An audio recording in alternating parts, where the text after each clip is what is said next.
కాంగ్రెస్ నేతలతో పాటు మీరు ఇటు జూబ్లీహిల్స్లో బంజారాహిల్స్లో కేసు నమోదు చేయడం గల కారణం ఏంటి?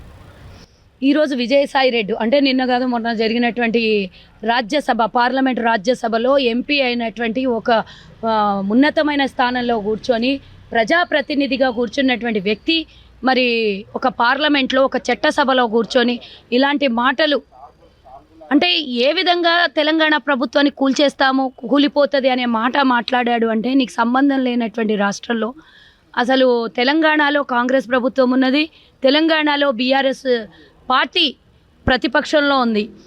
ఇది వ్యవహారం బీఆర్ఎస్ కాంగ్రెస్ ఇక్కడ. మరి ఎందుకు ఈరోజు విజయసాయి రెడ్డి పార్లమెంట్లో అలా మాట్లాడాల్సి వచ్చింది అంటే దీని వెనకాల ఉన్నటువంటి కుట్ర, పెద్ద కుట్ర అనేది అందరికీ తెలిసినటువంటి విషయమే. బీఆర్ఎస్కి జగన్మోహన్ రెడ్డికి లావాదేవీలు చాలా ఉన్నాయి, ఆర్థిక లావాదేవీలు. కాబట్టి వీరి ఎన్నికల్లో వాళ్ళు ఫండింగ్ చేస్తారు, వాళ్ళ ఎన్నికల్లో వీళ్ళు ఫండింగ్ చేస్తారు. ఇప్పుడు తెలంగాణలో ఉన్నటువంటి కాంగ్రెస్ ప్రభుత్వాన్ని కూల్చే భాగమైనటువంటి కుట్రలో విజయసాయి రెడ్డిది జగన్మోహన్ రెడ్డిది పెద్ద కుట్ర దాగి ఉంది, హస్తం ఉన్నది అనేది మాకున్నటువంటి అనుమానాలు. లేదు అంటే ఒక చట్టసభలో ఈ విధమైనటువంటి వ్యాఖ్యలు చేయడం ఎంత ధైర్యం కావాలి?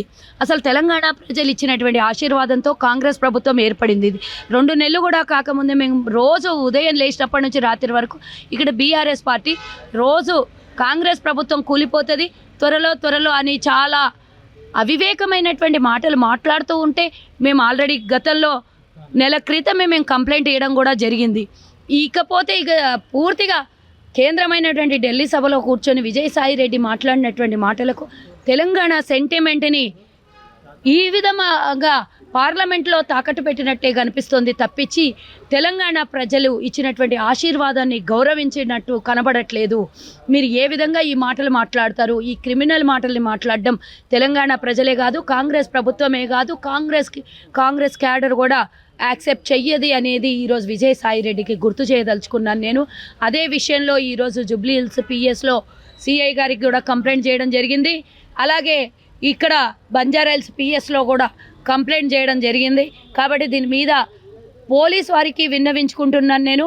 ఇమీడియట్గా ఎఫ్ఐఆర్ బుక్ చేసి కేసు నమోదు చేయాలి అని కూడా నేను కోరుకుంటున్నాను.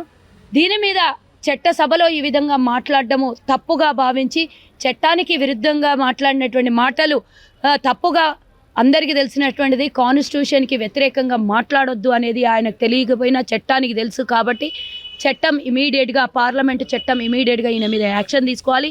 కేంద్ర ప్రభుత్వం దీని మీద స్పీడప్ చేయాలి అనేది కూడా మేము వారికి డిమాండ్ చేస్తూ విజ్ఞప్తి చేస్తున్నాము.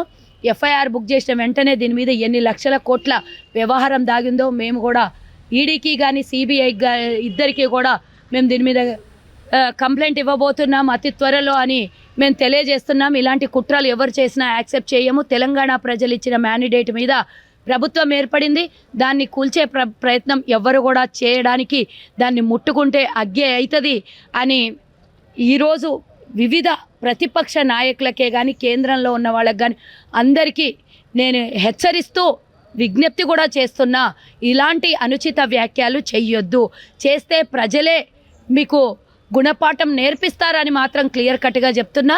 యావత్ తెలంగాణ ప్రజలు కాంగ్రెస్కి ఆశీర్వాదం ఇచ్చి 64 సీట్లు ఇచ్చి మమ్మల్ని గెలిపించారు. మేము ఎవరి దగ్గర గుంజుకున్న ప్రభుత్వం కాదు. పూర్తిగా 5 సంవత్సరాల పరిపాలన జరుగుతుంది. ఆ తర్వాత కూడా రాబోయే 10 ఏళ్ళు కూడా కాంగ్రెస్ ప్రభుత్వమే ఉంటుంది. మా ముఖ్యమంత్రి రేవంత్ రెడ్డి గారు కేసీఆర్ చేసిన అవినీతిని పూర్తిగా బయటికి తీస్తున్నారు, ప్రజలకు ఇచ్చినటువంటి హామీల్ని నెరవేరుస్తున్నాడు. కాబట్టి ఓర్చలేని తనంతో మళ్ళీ మేము అధికారంలో ఉండాలని అధికార దాహంతో మాట్లాడినటువంటి మాటలే ఇవి. పరిగణలోకి తీసుకొని సీరియస్గా యాక్షన్ తీసుకొని క్రిమినల్ కేసు బుక్ చేయాలని మేము కూడా పోలీస్ వ్యవస్థను అందరినీ కోరుతున్నాము. ఇమీడియట్గా ఎఫ్ఐఆర్ బుక్ చేసి ఆ కాపీని మాకు అందించవలసిందిగా కోరుతున్నాం.